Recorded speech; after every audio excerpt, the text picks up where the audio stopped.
बिहार में अगर किसी मुद्दे पर सबसे अधिक विवाद होते हैं तो वो है जमीन।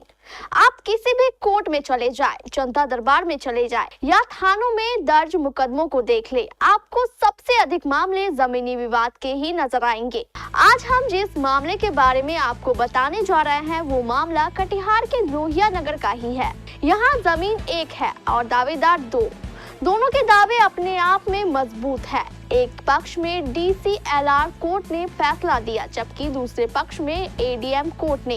इन अलग अलग फैसलों से ये मामला और अधिक उलझता जा रहा है। कटिहार के लोहिया नगर में रहती है खेदनी देवी, जो वर्तमान में पूर्णिया में रहती है। खेदनी देवी ही इस जमीनी विवाद का पहला पक्ष है, जबकि दूसरा पक्ष राजेश उर्फ राजा का है। यहाँ 1 एकड़ 80 डिसमिल की एक विशाल जमीन है। खेदनी देवी की माने तो आज से 65 साल पहले 1959 में उसके पिता तिलकधारी चौधरी ने यह जमीन उसके नाम कर दी थी, क्योंकि वह अपने पिता की अकेली संतान थी। उस समय वह बहुत छोटी थी। इससे जुड़े सारे कागजात भी उसके पास मौजूद है। जमीन का मामला है बेटा। क्या चीज का? जमीन हमारा ये लोग हड़पता है, हमारा जमीन कब्जा करता है, बल से कब्जा करता है। कौन क्या नाम? उसका राजा राजा राजा।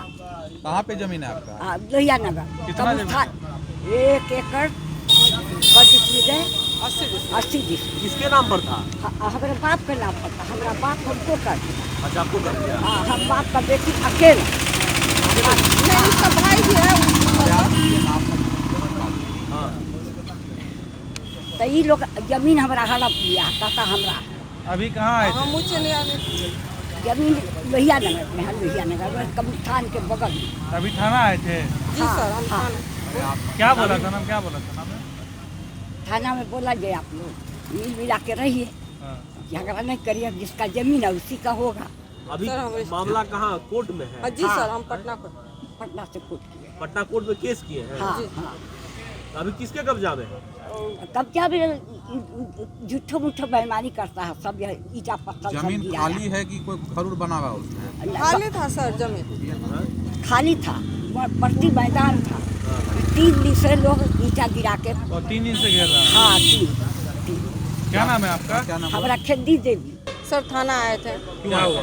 सर हम लोग का जमीन है लोहिया नगर में, और मेरे नाना मेरी माँ को दिए हैं सर। तिलकधारी चौधरी का जमीन अभी खतियान तिलकधारी चौधरी से केवाला खेदनी देवी के नाम से है। और सर ये लोग अपने बलपूर्वक से जमीन को कब्जा करके रखा हुआ है। हम लोग यहाँ से केस, हम लोग का DCLR के पास से हम लोग का केस जीते थे सर। यहाँ पर हम लोग का क्या किया ये नहीं, अपना बलपूर्वक ये हम लोग के ADM के यहाँ से हम लोग सर ये पटना में केस दिए हैं सर।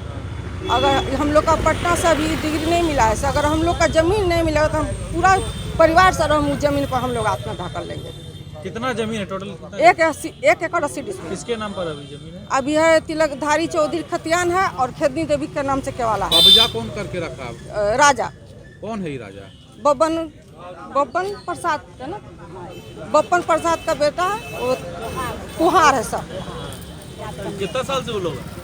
सर हम लोग का जमीन ये तो कोई जमीन पर नहीं है सर। 40 साल से जमीन प्लॉट खाली है सर। अच्छा। और ये 3 दिन पहले ये सर जमीन पर अपना ईटा पत्थर गिराकर सर बाउंड्री बांध रहा है सर। इसी का विरोध कर रहे थे? हाँ जी सर, हम इसी का हम लोग अभी विरोध कर कहाँ रहे आए थे हैं आप सर। लोग? हम लोग सर थाना आए थे। क्या बोले थाना में? थाना में सर बोले कि आप लोग लाइए ऑर्डर और उसको जमीन को रुकवाइए। काम अभी रुक गया वहाँ? जी सर, काम रुक गया है। इधर दूसरे पक्ष राजेश उर्फ राजा का कहना है कि 1968 में खेदनी देवी के पिता तिलकधारी चौधरी ने मेरे पिता बब्बन प्रसाद को 1 एकड़ 70 डिसमिल जमीन बेच दी थी और इसकी बकायदा रजिस्ट्री भी कर दी थी। बाकी की 10 डिसमिल जमीन खेदनी देवी की मां ने बेच दी थी। इससे जुड़े सारे कागजात मेरे पास है। इस जमीनी विवाद को लेकर दूसरे पक्ष राजेश उर्फ राजा का कहना है कि 2023 तक सारा मामला ठीक था। खेदनी देवी की ओर से इस जमीन पर कभी कोई दावा नहीं किया गया था, लेकिन 2023 में भू माफियाओं से मिलकर और नकली कागजातों के बल पर उसने जमीन पर गलत दावा करना शुरू कर दिया। मामला उस समय ज्यादा अधिक बिगड़ गया जब 2 दिन पूर्व राजेश उर्फ राजा ने इस जमीन पर बाउंड्री वॉल देना शुरू किया।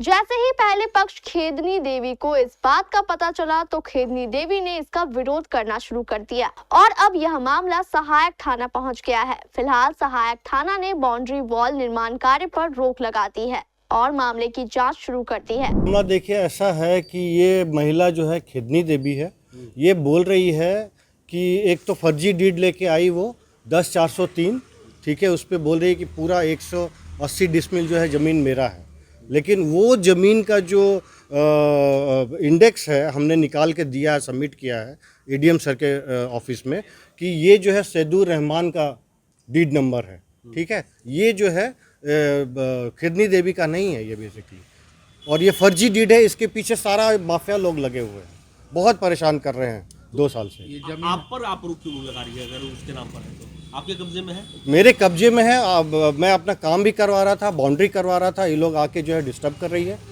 ना। जमीन है आपका? मेरा ही ज़मीन है, 78 से खरीदा हुआ है। मेरे पिताजी ने मेरी मम्मी के नाम पे 78 में खरीदा था 5 के वाला से, फिर 81 में खरीदा 2 के वाला से, फिर यही खेदनी देवी की जो माँ है वो 82 में तिलकधारी से जो है वो बाकी का ज़मीन खरीद ली थी, और उसी से फिर 17.5 डिसमिल जो है मेरे पिताजी ने भी खरीदा था। वो तो रिकॉर्ड सरकारी दस्तावेज में है ही नहीं, कोई रिकॉर्ड ही नहीं है उसका। सेल डीड जो है 10/403 वॉल्यूम 68 पेज 91-92 1959, उसमें तो सैदुर रहमान का नाम लिखा हुआ है और वो कहीं और का ज़मीन है। कागज़ एकदम फर्जी है, शुरू से 78 से कट रहा है रसीद सारा। हमारे पास रसीद है, केवाला हमारे पास है, आज तक चल रहा है। वो जो केवाला बता रही हो केवाला वो फर्जी है, वो एकदम सारा फर्जी है। क्या नाम हुआ आपका? मेरा नाम राजेश कुमार है। मेरे पिताजी का नाम जो है बब्बन प्रसाद है। वो 2 साल पहले गुजर गए और उनके गुजरने के बाद ये माफिया वाले लोग जो है परेशान में डाल रहे हैं। जमीन जो है लोहिया नगर में है। कब्रिस्तान का जो रोड है वो उसी के, आप जब घुसेंगे तो लेफ्ट हैंड साइड पे है, बुलेट शोरूम के। इधर लोगों का कहना है कि जब तक कोर्ट का फैसला नहीं आता है तब तक यह कहना मुश्किल है कि जमीन का असली मालिक कौन है। हम आपको बता दें कि खेदनी देवी पिछले कई वर्षों से पूर्णिया में रहती है, जिसके कारण उसका कहना है कि मैं बूढ़ी हो गई हूँ, इसलिए रोज जमीन पर आकर उसकी देखभाल करना मेरे लिए मुश्किल था। राजेश उर्फ राजा ने इसी का फायदा उठाकर मेरी जमीन पर अपना दावा करना शुरू कर दिया है। फिलहाल दोनों को इंतजार है कोर्ट के फैसले का।